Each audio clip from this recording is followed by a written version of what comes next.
High court के आदेश और CME के निर्देश पर मंगलवार को गवर्नमेंट नर्सिंग कॉलेज सीज कर दिया गया।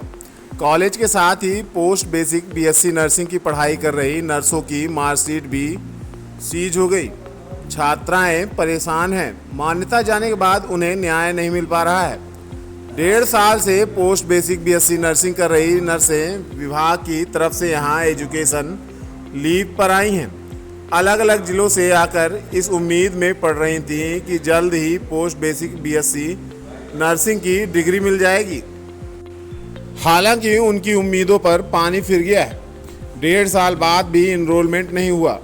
प्रवेश परीक्षा पास कर रीवा सरकारी नर्सिंग कॉलेज को चुनने वाली नर्सें अब खुद को ठगा महसूस कर रही हैं। पोस्ट बेसिक बीएससी नर्सिंग कर रही छात्राओं का कहना है कि रीवा के डिप्टी सीएम राजेंद्र शुक्ला चिकित्सा शिक्षा मंत्री भी हैं। छात्राओं को उम्मीद थी कि उनके साथ बेहतर ही होगा, लेकिन कोई उनकी समस्याओं की तरफ ध्यान ही नहीं दे रहा है। डिप्टी सीएम रहते हुए नर्सिंग कॉलेज में ताला लग गया। छात्राओं का कहना है कि 2 साल एजुकेशन लीव के मिलते हैं, 1.5 साल निकल गए, अभी तक इनरोलमेंट तक नहीं हुआ। इस मामले में डीन से भी मुलाकात की थी। उन्होंने कहा कि वह कुछ नहीं कर सकते। डिप्टी सीएम राजेंद्र शुक्ला से मिलिए। डीन यहां से रिलीव करने की बात कर रहे हैं। ऐसे में उनका भविष्य ही बर्बाद हो जाएगा। पोस्ट बेसिक बीएससी नर्सिंग कर रही छात्राओं का कहना है कि उन्हें भी मान्यता प्राप्त नर्सिंग कॉलेजों में शिफ्ट कर दिया जाए, जिससे उनका भी भविष्य और समय बर्बाद ना हो। रीवा सरकारी नर्सिंग कॉलेज में पोस्ट बेसिक बीएससी नर्सिंग करने वाली 33 छात्राएं हैं, जो अलग अलग जिलों से आकर यहां पर पढ़ाई कर रही हैं। उन्होंने बताया कि जब कॉलेज का चयन किया गया था तब कॉलेज पात्र था, अब अपात्र हो गया है। हम यहाँ पे लगभग जॉब करते थे। हम यहाँ पे डिपार्टमेंटल हम लोग यहाँ पे पढ़ने के लिए आए हैं। जिस समय हम आए तो उस समय ये कॉलेज स्टेबल था, तो हम तो यहाँ एंट्रेंस के थ्रू आए, हमने यहाँ एग्ज़ाम दिया है, उसके बाद हम यहाँ आए हैं। और आज 1 साल हुआ, हमारा इनरोलमेंट भी नहीं हुआ है, हमारे एग्ज़ाम भी नहीं हुए हैं, और अब कल तो ये सीज़ भी हो गया।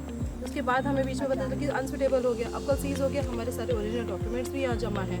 हमें कुछ पता ही नहीं चल रहा, हम समझ नहीं पा रहे कि ना तो हमारा इनरोलमेंट हुआ, ना हमारा कुछ एग्ज़ाम हो रहा है, कुछ भी हमारे लिए नहीं हो रहा है। और 4-6 महीने हमारे 2 साल हमें मिलता है एजुकेशन लीव।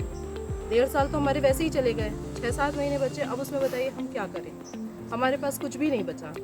इस तरह करके पूरी हमारी लीव भी ख़त्म हो जा रही है। कहीं से कोई निर्णय ही नहीं हो पा रहा है। कोर्ट में केस हम अलग लगाए हुए हैं, वहाँ से भी कोई हियरिंग हमें नहीं मिल पा रही है। ऐसी कंडीशन में हम क्या करें?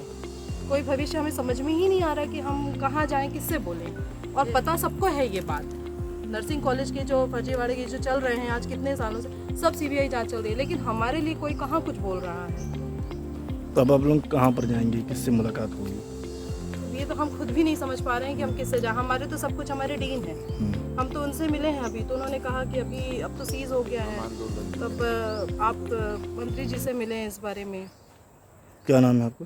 दीपा सोनी। ठीक। आ जाओ, जल्दी आ जाओ।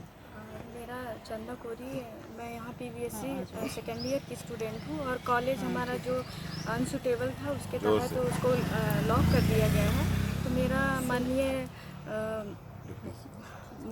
माननीय उप मुख्यमंत्री मध्य प्रदेश शासन एवं स्वास्थ्य मंत्री मध्य प्रदेश शासन से विनम्र करबद्ध अपील है, निवेदन है कि हम लोग का साल ना खराब हो और हमें कहीं जो सूटेबल कॉलेज है वहाँ शिफ्ट करें, और ताकि हमारा एजुकेशन पूरा हो, जिसमें से हम कुछ जो यहाँ डीएमई वाले हैं और डीएचएस वाले हैं और कुछ प्राइवेट वाले भी बच्चे हैं, टोटल 23 हैं, 33 हैं।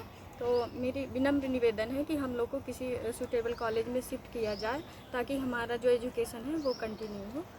तो अभी कुछ डॉक्यूमेंट वगैरह भी आप लोगों का अंदर रखा हुआ बता रहे थे आपको? हाँ, तो शिफ्टिंग होगा तो वैसे